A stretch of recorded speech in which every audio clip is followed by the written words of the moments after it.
Pemirsa, inilah Pilkada Jakarta selalu menawarkan kejutan. Menjelang debat kedua 27 Oktober mendatang, hasil survei terbaru dari LSI menyebutkan jika elektabilitas Pramono Anung Rano Karno telah menyalip posisi pasangan Ridwan Kamil dan Suswono.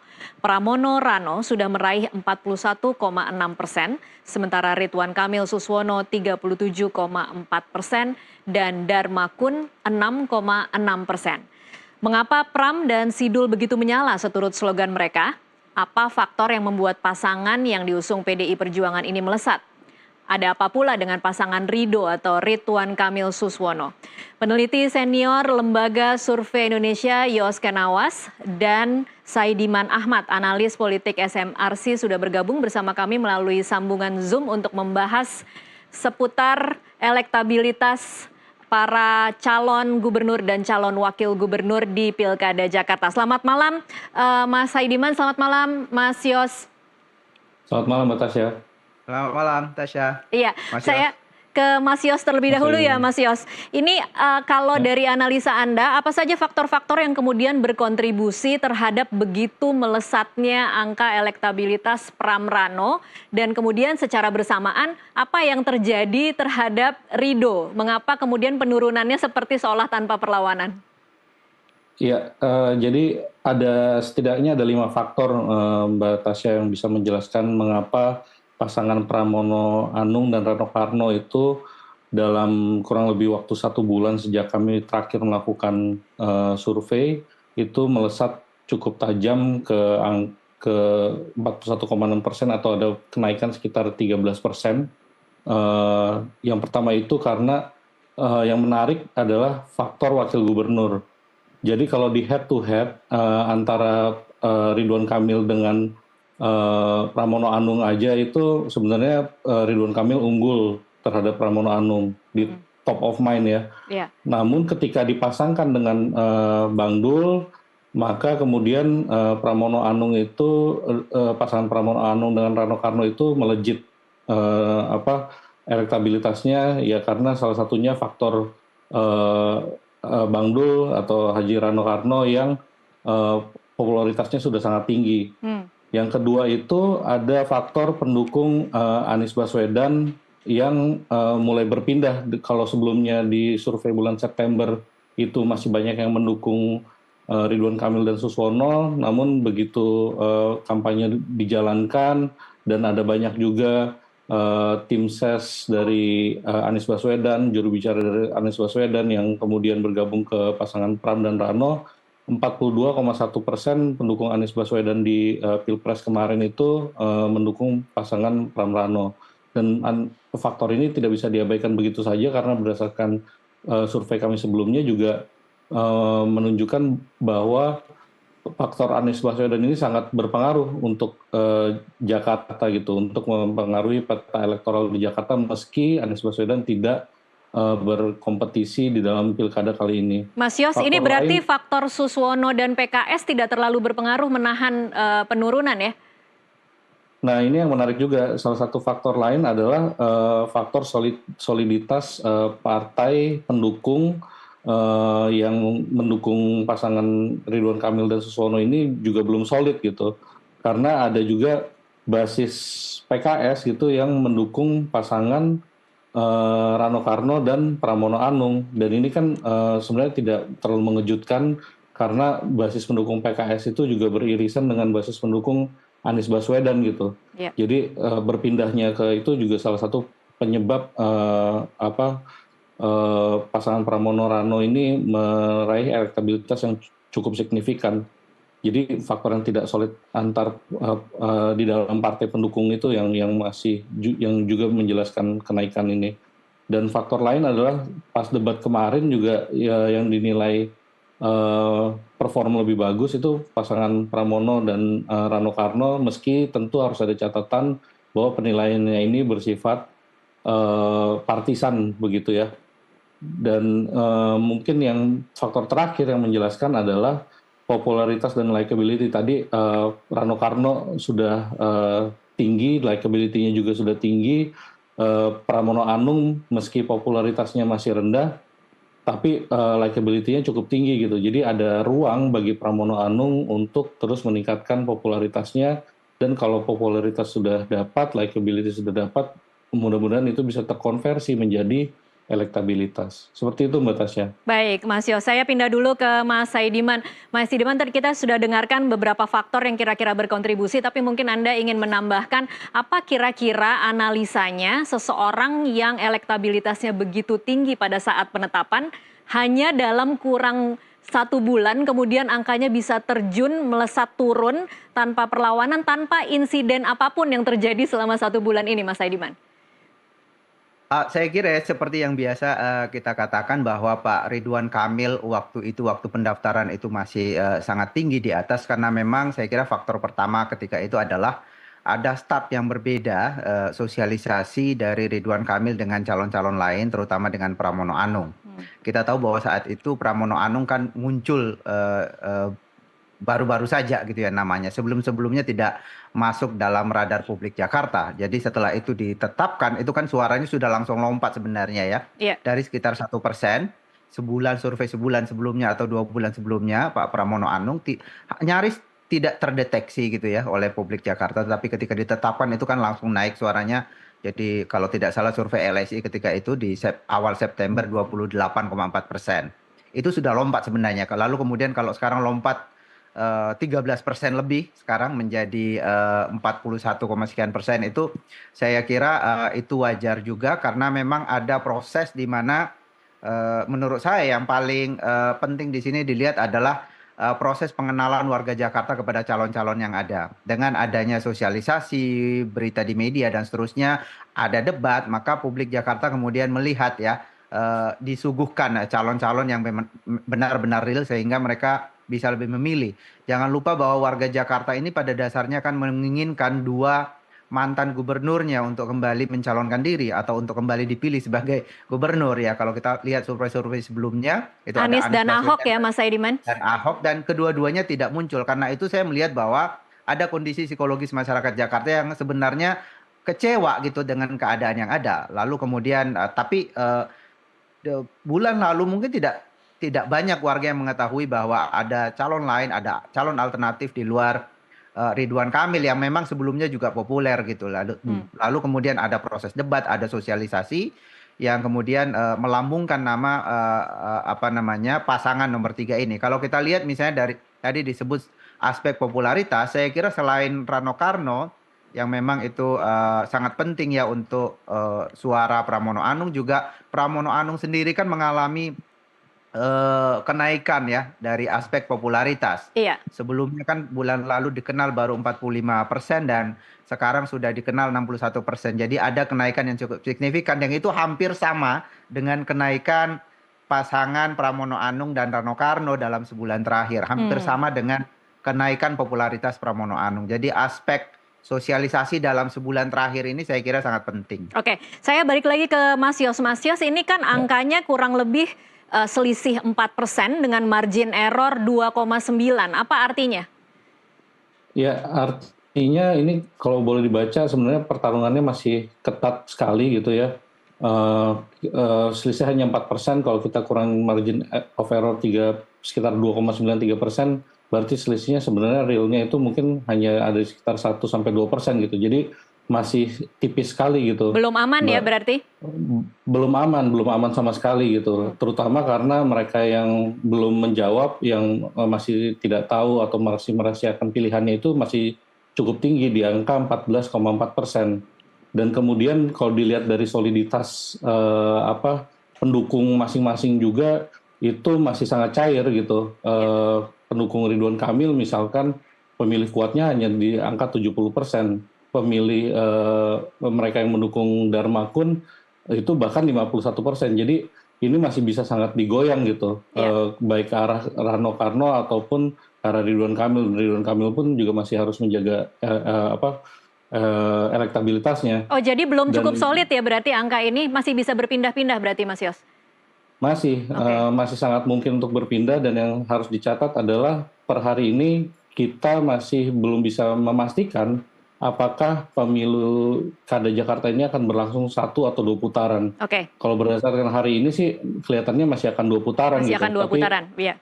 Iya, tapi pilkada kan masih sebulan lagi ya, kurang lebih, dan itu masih sangat ada ruang bagi pasangan calon untuk mempopulerkan dirinya, mensosialisasikan program kerjanya untuk menarik dukungan dari masyarakat yang belum memilih ataupun yang masih ragu-ragu untuk memilih salah satu. Baik, Mas Yos, mari kita bicara soal 14,4% ini. Apa yang Anda ketahui tentang 14,4? Ini memang benar-benar tidak tahu atau masih merahasiakan atau memang menunggu sampai hari H atau seperti apa? Ya, kalau 14,4% ini mungkin mereka yang masih merahasiakan pilihannya hingga hari ini, dan kalau kita lihat waktu menentukan pilihannya sendiri itu 70,4% responden itu menyatakan mereka baru akan menentukan pilihannya saat kampanye resmi dilaksanakan beberapa hari sebelum pencoblosan, bahkan pada saat hari pencoblosan.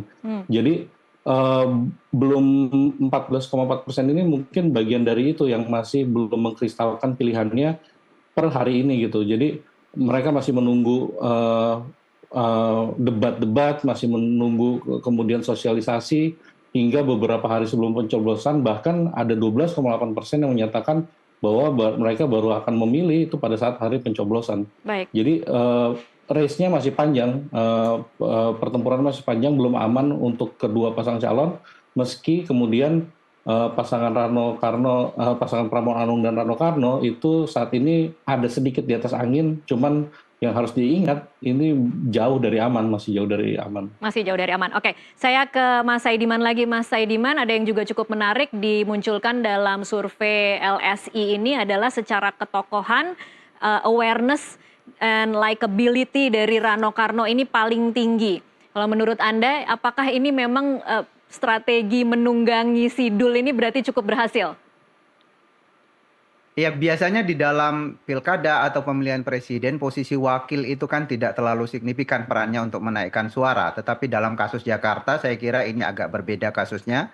Saya melihat bahwa Rano Karno ini sangat penting posisinya yang mendongkrak ya popularitas dan juga elektabilitas pada pasangan Pramono Apa Rano. ya kira-kira penjelasannya Mas Saidiman mengapa faktor wakil gubernur di Pilkada Jakarta menjadi lebih dominan daripada faktor calon gubernurnya? Saya kira yang pertama itu tadi, karena saya melihat bahwa mayoritas warga Jakarta ini ada semacam kekecewaan sehingga mereka pada dasarnya gamang menentukan pilihan. Kalau kita lihat tadi hasil survei LSI itu masih cukup banyak warga yang menunda pilihan, sekitar 70%. Bahkan masih ada juga sekitar 70%, 71% yang menyatakan sekarang sudah memilih tetapi masih mungkin mengubah pilihan. Jadi pada dasarnya warga Jakarta ini menunggu sehingga faktor-faktor kedikenalan atau popularitas calon atau misalnya kedekatan emosional mungkin dengan Rano Karno yang selama ini muncul sebagai tokoh Betawi gitu ya, tokoh yang identik dengan budaya Betawi. Saya kira ini yang menyebabkan. Biasanya ini juga agak beda dengan Jakarta. Biasanya kan dalam pemilihan pilkada atau pilpres itu faktor rasional, faktor ekonomi politik itu bermain gitu ya. Tetapi itu biasanya kuat pada pilkada yang ada incumbent-nya, sehingga orang melihat kinerja incumbent atau kinerja calon yang didukung oleh kekuatan politik lama gitu misalnya. Tetapi di Jakarta ini beda karena tidak ada incumbent, bahkan dari luar semua ini.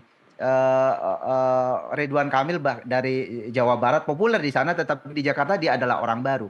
Sehingga karena ketiadaan petahana, orang akhirnya tidak bisa mengukur mana misalnya di antara calon-calon ini yang punya rekam jejak lebih baik dibanding yang lain. Karena itu faktor-faktor sosiologis seperti kedekatan dengan budaya Betawi misalnya oleh Rano Karno atau kedekatan dengan Jawa oleh PDI Perjuangan yang dalam hal ini diwakili oleh Pramono Anung, di mana dua etnis ini dominan di Jakarta, jumlahnya sekitar 64%. Karena itu, karena ketiadaan incumbent, karena ketiadaan tokoh yang bisa dilihat rekam jejaknya, rekam jejak dalam pengertian apa yang telah diperbuat di Jakarta, karena itu faktor-faktor lain di luar itu seperti faktor sosiologis menurut saya penting. Nah, ini posisi yang penting dipegang oleh tokoh seperti Rano Karno. Memang sudah populer dan dikenal dekat dengan Betawi.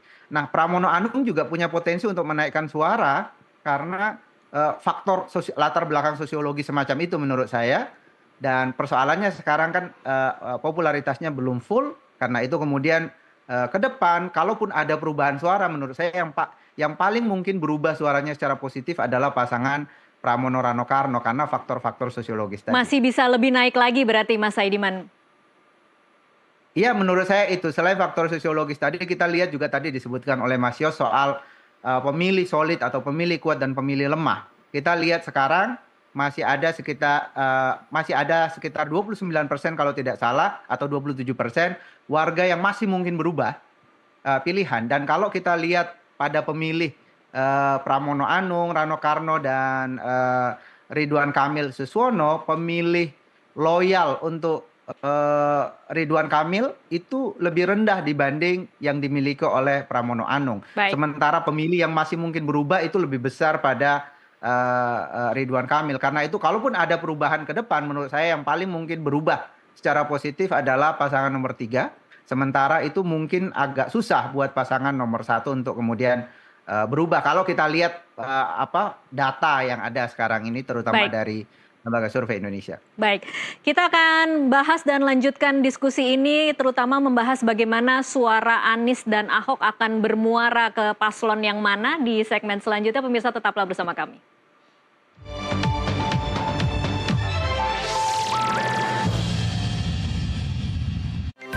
Pemirsa Nusantara TV, bagi Anda yang Saksikan NTV Prime. Sebelum kita lanjutkan perbincangan, kita akan saksikan infografik berikut ini.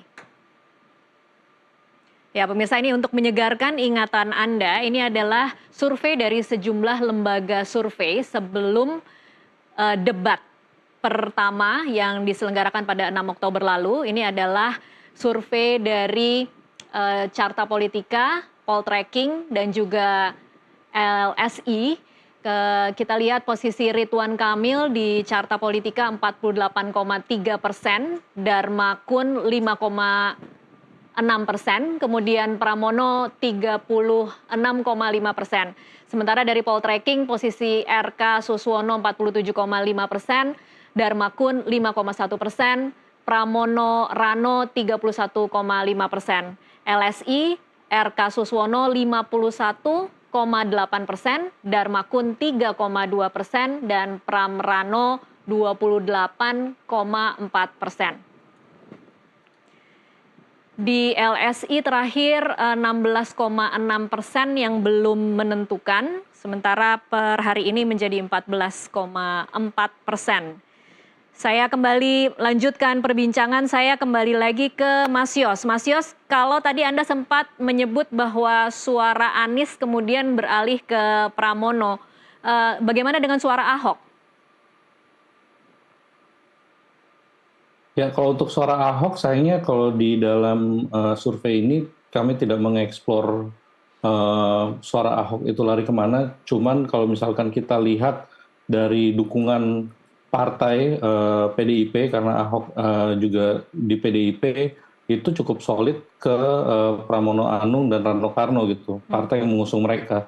Dan ini jauh di atas kandidat lainnya, jadi mungkin bisa diasumsikan bahwa mereka yang mendukung Ahok juga larinya ke Pramono Anung dan Rano Karno seperti itu.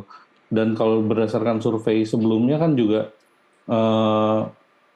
ada data bahwa pemilih Ahok cenderung akan larinya ke Pramono Anung dan Rano Karno memang, Mbak Tasya. Oke, baik. Jadi lagi-lagi saya harus bicara bagaimana performa PKS yang sebenarnya kan adalah partai pemenang di Jakarta, kemudian Suswononya menjadi calon wakil gubernur. Apakah itu kemudian tidak ada insentif apapun?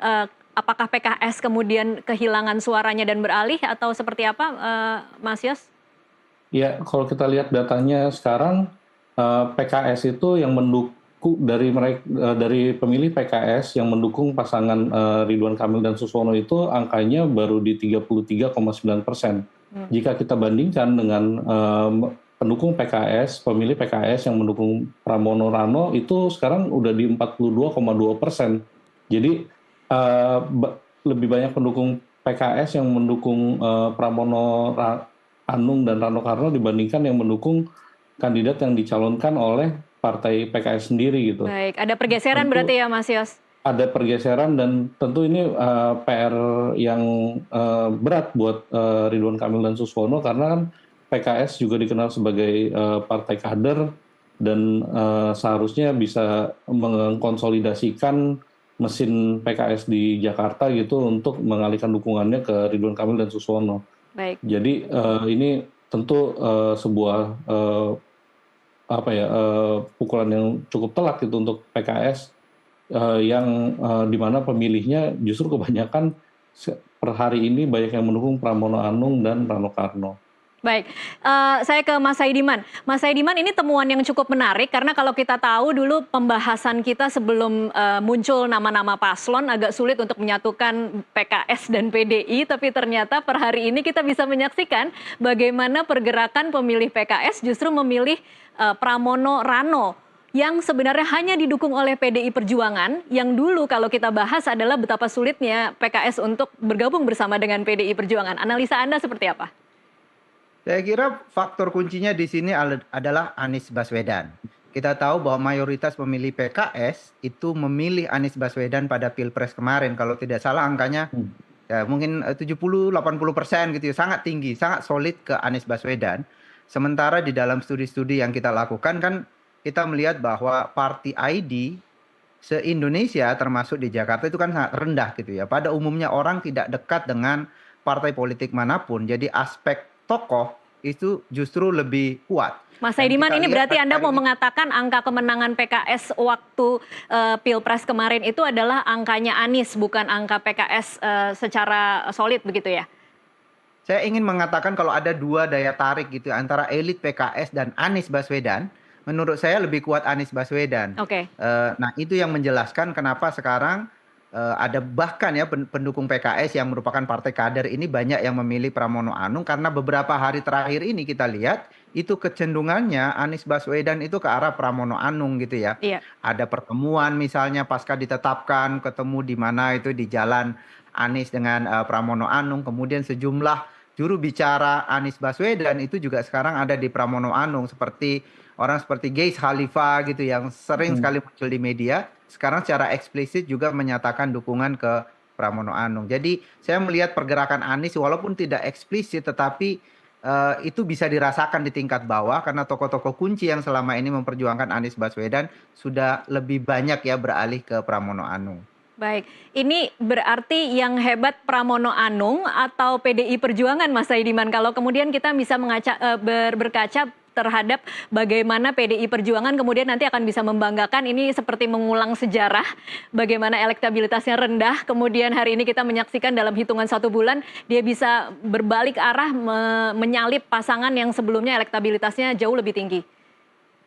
Iya, ini lagi-lagi membuktikan bahwa betapapun partai dalam jumlah yang sangat besar jumbo gitu mendukung satu calon, itu tidak merupakan jaminan bahwa si calon itu akan mendapatkan suara. Karena yang paling utama dilihat oleh publik adalah calonnya gitu ya. Kita tahu sekarang partai-partai pendukung Ridwan Suswono itu kan 15 partai. Jumlahnya suara mereka di pileg kemarin kan sekitar 84-85% begitu ya. Jadi sangat besar. Sementara partai pendukung Pramono itu kan hanya PDI Perjuangan dan Hanura kalau tidak salah itu jumlahnya sekitar 14,4%. Jadi kalau dari sisi itu mestinya langsung menang ini Ridwan Kamil. Tetapi atau mungkin memang benar analisanya Mas Yos tadi soliditas parpol yang mendukung RK hari ini mungkin harus kita pertanyakan lagi apakah masih bersama RK. Ya itu juga bisa dilihat ya bagaimana karena terlalu banyak partai bisa jadi koordinasi antar partai di sana menjadi amburadul justru saling mengandalkan gitu ya dan seterusnya ya. Itu analisa lanjutan tapi yang kita bisa lihat melalui hasil survei hasil studi adalah bahwa partai itu bukan penentu utama, yang penentu adalah tokohnya sebenarnya. Dan kita tahu walaupun Pramono Anung ini dari PDI Perjuangan yang juga merupakan partai yang cukup keras ya secara ideologi, tetapi figur dari Pramono Anung kan itu sangat lembut gitu ya, bisa masuk kemanapun, dia seperti tidak punya musuh. Apalagi didampingi oleh Rano Karno yang sangat dekat dengan Jakarta dan juga punya style komunikasi yang juga sangat bagus gitu ya. Bahkan kita saksikan di dalam debat kemarin itu ya secara objektif kita bisa menentukan bahwa kombinasi antara Pramono dan Rano itu sangat mematikan di dalam debat gitu. Sangat rileks, datang dengan detail kebijakan dan sangat menguasai panggung debat malam itu. Baik, saya ke Mas Yos. Mas Yos, masih soal soliditas parpol. Kalau menurut analisa Anda, apakah memang per hari ini tidak solid parpol yang ada di belakang RK Suswono? Saya sepakat dengan Mas Saidiman ya, bahwa memang yang pertama faktor ketokohan itu jadi penting, dan yang kedua memang apakah solid atau tidak, ya bisa dibilang kalau dilihat dari basis dukungan pemilih parpol, bisa dikatakan sebagian dari mereka partai yang mendukung pasangan Ridwan Kamil dan Suswono itu tidak solid gitu. Belum ada misalkan upaya-upaya untuk mengkonsolidasikan mereka yang memilih partai di Pileg 2024 kemarin untuk mendukung pasangan Ridwan Kamil dan Suswono. Dan betul kata Mas Saidiman bahwa dari Kim Plus pun atau bahkan dari Prabowo yang menakodai Kim Plus pun itu rejection terhadap Pramono Anungnya rendah gitu. Kemarin misalkan Prabowo itu masih bertemu dengan Pramono Anung gitu, entah untuk kepentingan apa, ada yang mengatakan itu untuk menjembatani pesan antara PDIP dengan Prabowo, namun yang bisa dikatakan adalah rejection dari Prabowo, rejection dari Kim Plus pun tidak kuat terhadap Pramono Anung seperti itu. Baik, bisa diterima oleh berbagai pihak ya Pramono Anung berarti. Iya. Ya, sebelum kita break, Mas Yos, Mas Saidiman, saya ingin bicara soal bagaimana rasanya antusiasme warga Jakarta tidak terlalu tinggi terhadap Pilkada Jakarta ini. Analisa Anda seperti apa, Mas Saidiman? Iya, saya melihat bahwa memang awalnya ada gerakan kan, ada gerakan coblos semua pasangan dan seterusnya, itu menunjukkan bahwa publik agak kecewa dengan keadaan ketika itu, ketika calon-calon andalan mereka tidak maju. Tetapi saya melihat belakangan itu antusiasme muncul kembali ya, setelah melihat bahwa ada suasana yang menarik dari pilkada sekarang, di mana para calon semua pasangan itu muncul dengan program-program. Tiap hari kita mendengarkan ada saja program baru untuk menjawab tantangan masyarakat Jakarta ke depan. Jadi ada perdebatan yang sangat konstruktif ya di antara para calon. Bahkan mereka berkali-kali menyatakan, semua pasangan menyatakan tidak akan lagi menggunakan politik identitas misalnya. Politik yang menyinggung soal latar belakang identitas masing-masing calon. Nah, menurut saya ini menarik. Dan solusi-solusi yang dikeluarkan oleh para calon itu diperdebatkan dan menurut saya sangat bagus gitu ya. Jadi publik disuguhkan calon-calon yang betul-betul ingin menyelesaikan persoalan Jakarta dengan perspektifnya masing-masing, dengan pendekatannya masing-masing. Itu yang kemudian menyebabkan di dalam survei-survei tingkat partisipasi atau keinginan publik untuk mencoblos itu kan sangat tinggi. Kalau tidak salah sekitar 90% warga menyatakan akan datang ke TPS dan mencoblos. Jadi ada antusiasme itu kembali muncul menurut saya setelah kita disuguhkan para calon yang sangat baik ya mengajukan tawaran program kerja kepada masyarakat Jakarta. Baik, Mas Yos. Ya, betul apa yang disampaikan Mas Saidiman, bahwa kita pikir juga tadinya antusiasme warga Jakarta ini akan menurun gitu, terutama misalnya setelah Anies Baswedan tidak lagi ada di dalam peta kompetisi. Cuman 94,8% menyatakan bahwa mereka pasti akan datang dan memilih. Tentu nanti pada hari hanya angkanya tidak akan setinggi ini, tapi ini cukup menunjukkan adanya antusiasme yang kuat di masyarakat untuk memilih Gubernur Jakarta periode 2024-2029. Yang bisa dilihat juga melalui amatan di lapangan kan bahwa mereka ini ketiga pasang calon khususnya mendatangi kampung-kampung di Jakarta gitu, yang itu mengembalikan lagi gitu harapan-harapan untuk mendapatkan program yang betul-betul menyasar kebutuhan mereka dan mendapatkan pemimpin yang betul-betul mengerti kebutuhan masyarakat Jakarta. Tentu di kalangan kelas menengah atas mungkin antusiasme ini tidak begitu tinggi gitu ya. Iya. Mungkin ini bisa terlihat salah satunya bahwa cukup banyak kelas menengah mereka yang berpendidikan tinggi itu mendukung misalkan pasangan Dharma Kun gitu yang di pilkada ini gitu. Sementara pilihannya.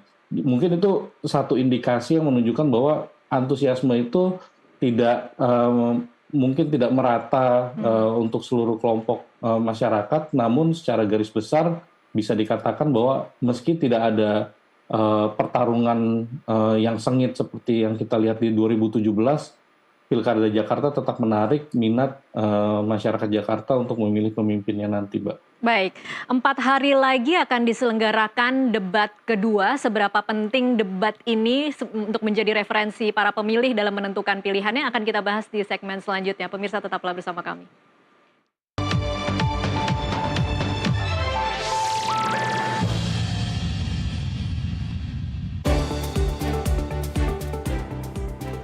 Saya Patricia Maupa. Dan NTV Prime, kita lanjutkan perbincangan. Saya ke Mas Yos lagi. Mas Yos, Anda punya data mengenai seberapa penting sebenarnya debat ini ketika menjadi referensi para pemilih dalam menentukan calon yang mereka inginkan pada hari pencoblosan nanti? Ya, untuk debat sendiri itu sebenarnya statusnya penting-penting nggak penting ya, Mbak ya. Jadi kalau di survei pasti kita tanyakan apakah penting ada debat, mayoritas menjawab penting. Apakah Anda tertarik untuk mengikuti debat? 50% lebih juga menyatakan tertarik untuk mengikuti debat. Namun saat dilihat seberapa banyak yang menyaksikan debat, itu hanya 30% Oke.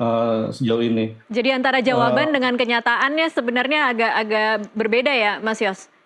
Agak ada gap di situ. Ada gap ya, Bahkan iya. mereka menunjukkan ketertarikan yang tinggi, tapi yang nonton nyatanya hanya sekitar 30%. Cuman yang harus dicatat juga adalah memang betul di survei kami juga menemukan bahwa setelah kemungkinan acara debat Cagup kemarin mengubah pilihannya itu mayoritas menjawab kecil kemungkinan, tapi masih ada sekitar 40% lebih yang menyatakan masih besar kemungkinannya untuk mengubah pilihannya setelah menonton acara debat Cagup ini. Jadi ini bukannya harus ditinggalkan oleh pasangan calon gitu ya, atau jadi pasangan calon tetap harus fokus, harus perform baik karena tadi yang juga sudah ditunjukkan bahwa debat ini sifatnya penilaian terhadap debat sifatnya partisan gitu. Oke. Jadi perlu bagi masing-masing calon untuk perform baik dalam debat karena ini untuk mensolidifikasi dukungan terhadap mereka gitu. Baik. Seperti itu, Mbak. Baik, Mas Yos, ini kan kalau dari data dari LSI menunjukkan bahwa persepsi responden tentang pasangan yang paling bagus program dan penyampaiannya itu menunjukkan bahwa posisi Pram dan Rano tertinggi ya. Apa yang lebih mereka sukai dari Pram dan Rano daripada dua pasangan lainnya? Ya tentu ini harus dibacanya bahwa ada subjektivitas dari responden ketika ditanyakan mengenai pertanyaan ini. Kebetulan yang saat ditanyakan memang lebih banyak yang menyatakan bahwa mereka pasangan Pramono dan Rano ini paling bagus program kerjanya, paling tampil baik, dan penyampaiannya juga paling baik. Tapi kalau kita berkaca dari debat kemarin, memang seperti Mas Saidiman kemarin tadi sampaikan juga, bahwa tiki-taka antara Pramono dan Rano ini kemarin betul-betul mulus gitu. Kalau misalkan kemarin, misal sebagai contoh ya, Ridwan Kamil itu saat memperkenalkan diri di 3 menit pertama itu lebih banyak perkenalan diri, terus kemudian pantunnya Pak Suswono juga nggak selesai gitu. Di pasangan Pramono Rano itu masuk langsung dengan tawaran program apa yang mau dilakukan untuk Jakarta dan secara performance juga tepat waktu gitu. Dan ini yang mungkin mempengaruhi penilaian responden terhadap performa ketiga pasang calon. Dan kalau kemarin dilihat juga misalkan kita lihat Dharma Pongrekun juga saat awal-awal kan juga masih terbata-bata, membaca teleprompter juga mungkin tidak terlalu kelihatan gitu. Itu hal yang beda gitu yang dialami oleh Pramono Rano. Tentu jam terbang nggak bisa bohong ya untuk pasangan Pramono Rano. Pramono meski udah 10 tahun menjabat sebagai Seskap, yang harus diingat sebelumnya beliau itu anggota DPR yang terus terpilih gitu untuk beberapa periode kan.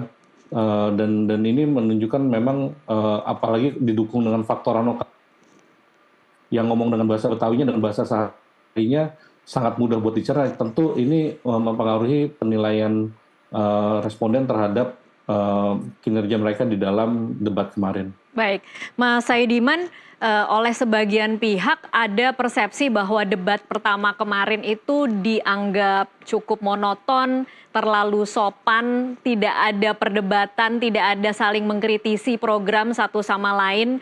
Nah, kira-kira menurut Anda apakah debat ini kemudian masih akan menjadi referensi yang cukup penting ditonton secara penuh oleh warga Jakarta dan dijadikan referensi ketika mereka menentukan pilihan? Menurut saya iya, tentu saja dalam setiap pemilihan termasuk pemilihan gubernur ini pasti tidak hanya satu faktor ya yang menentukan pilihan warga, selalu ada kombinasi macam-macam faktor, ada faktor sosiologis, ada faktor rasional misalnya rekam jejaknya, kemudian ada faktor tawaran kebijakan, dan faktor tawaran kebijakan ini itu salah satunya yang paling utama dilihat dari debat. Dan tentu saja menurut saya membaca misalnya hasil survei kawan-kawan di LSI, saya melihat bahwa debat di sana masih cukup berpengaruh, walaupun yang nonton kemarin hanya 30%.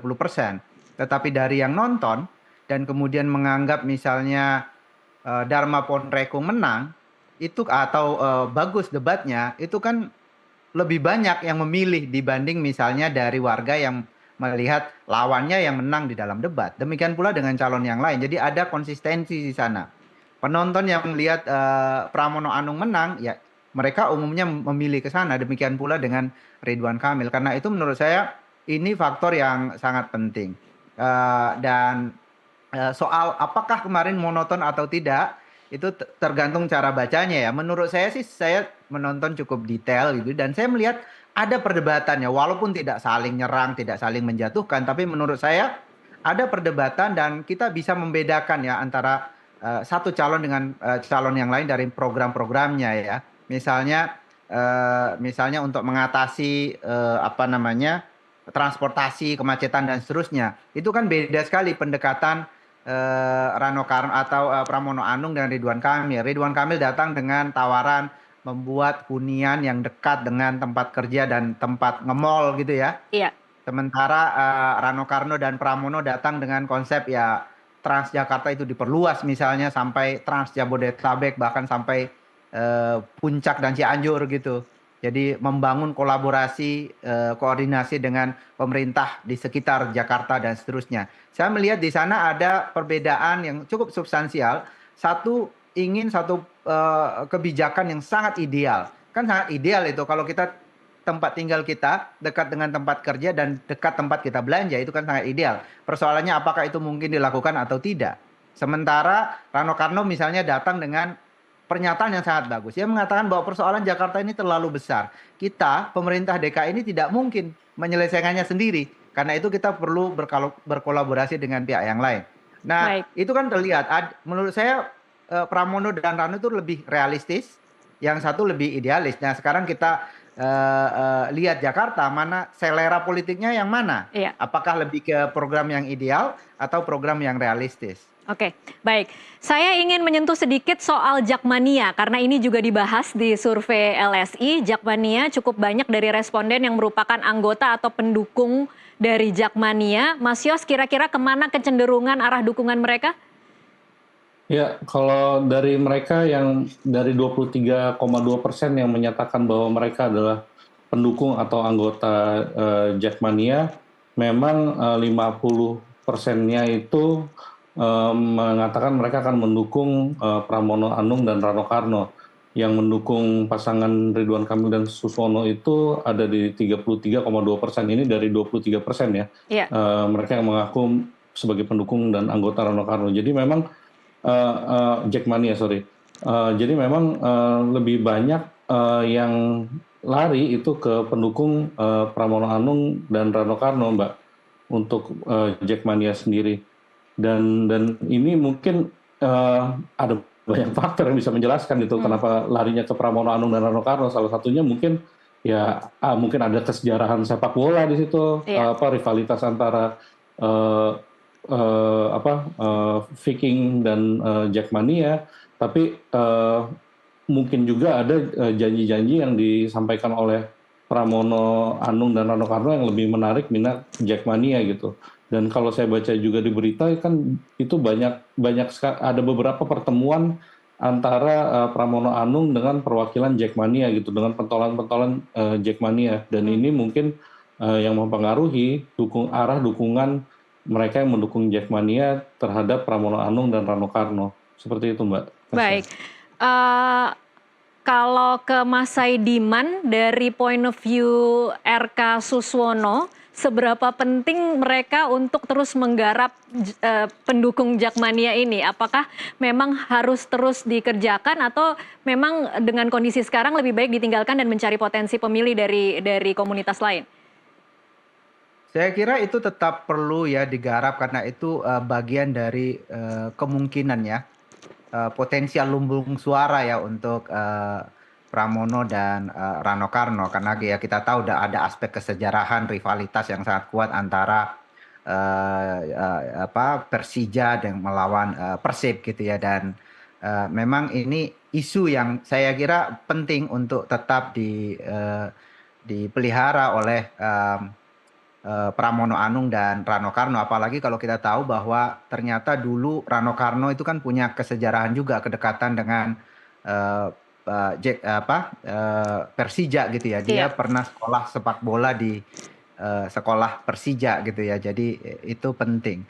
Tapi selain itu juga ada faktor-faktor lain, misalnya saya kira tadi faktor tagline juga itu penting sekali dari hasil temuan LSI tadi ya, di mana tagline Ridwan Kamil itu kan Jakarta Baru, Jakarta Maju gitu ya, yang itu mungkin bertentangan dengan imajinasi umumnya publik Jakarta yang justru mengapresiasi kinerja pemerintahan sebelumnya gitu. Oke, baik. Saya ke Mas Yos. Mas Yos, ini kalau kemudian trennya terus naik untuk Pram Rano dan tren terus turun untuk RK Suswono, seberapa besar probabilitasnya bahwa Pilkada Jakarta bisa satu putaran, Mas Yos? Kalau per data hari ini sih kita nggak bisa memastikan berapa probabilitasnya, Mbak, karena satu itu masih sangat tipis perbedaan di antara keduanya, dan yang kedua itu kampanye masih 1 bulan, masih banyak dinamika yang bisa terjadi, dan ada satu faktor yang sebenarnya akan menentukan bisa menentukan ya apakah ini akan menjadi 1 putaran atau 2 putaran, yakni faktor Anies Baswedan. Kalau misalkan tiba-tiba Anies Baswedan menyatakan dukungannya ini hypothetically ke Ridwan Kamil dan Suswono, secara terbuka begitu ya, Mas Yos?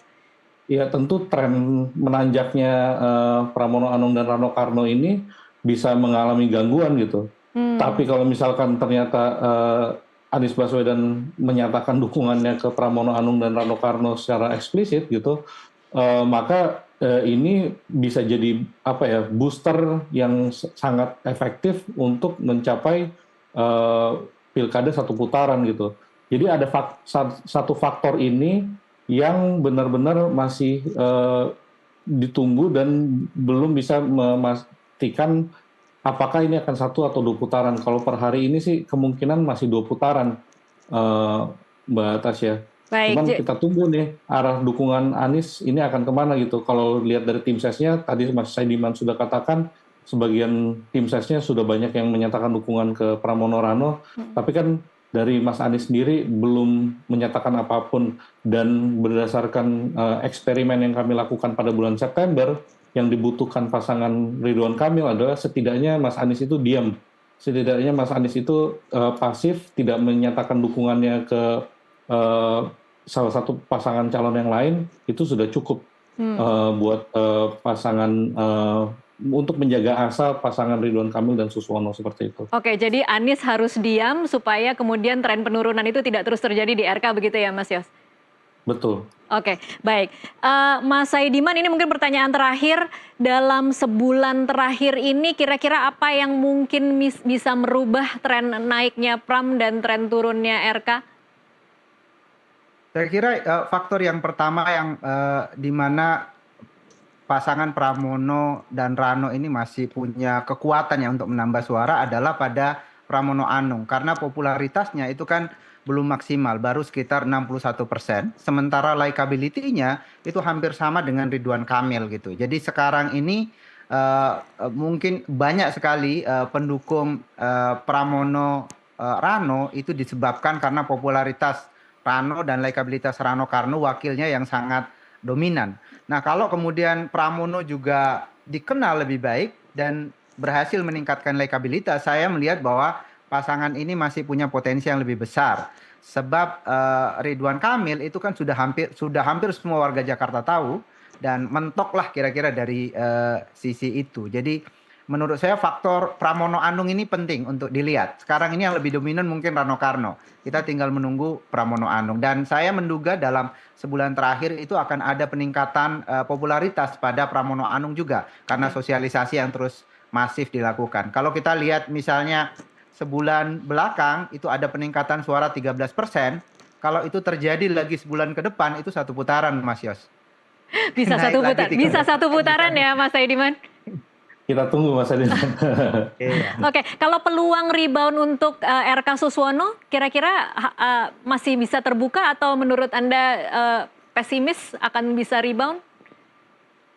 Menurut saya tentu saja masih bisa terbuka ya. Ridwan Kamil kan tokoh yang punya pengalaman ya cukup baik gitu ya. Kalau misalnya publik Jakarta berhasil diyakinkan ya dengan program-program yang ideal tadi, itu bisa dijelaskan dengan baik bahwa itu mungkin dilakukan, saya kira itu bisa. Apalagi misalnya kalau kita lihat tokoh seperti Ridwan Kamil ya di dalam survei LSI ini kan kualitas personal Ridwan Kamil itu hampir semua ya lebih unggul dibanding calon-calon lain. Nah, saya kira ini modal yang sangat penting bagi Ridwan Kamil untuk kemudian meningkatkan suara.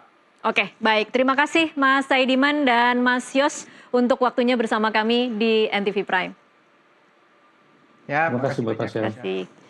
Dan pemirsa, ini sekaligus mengakhiri jumpa kita dalam NTV Prime. Mewakili seluruh kerabat kerja yang bertugas, saya Tasya Lutmila mengucapkan terima kasih atas perhatian Anda. Sampai jumpa.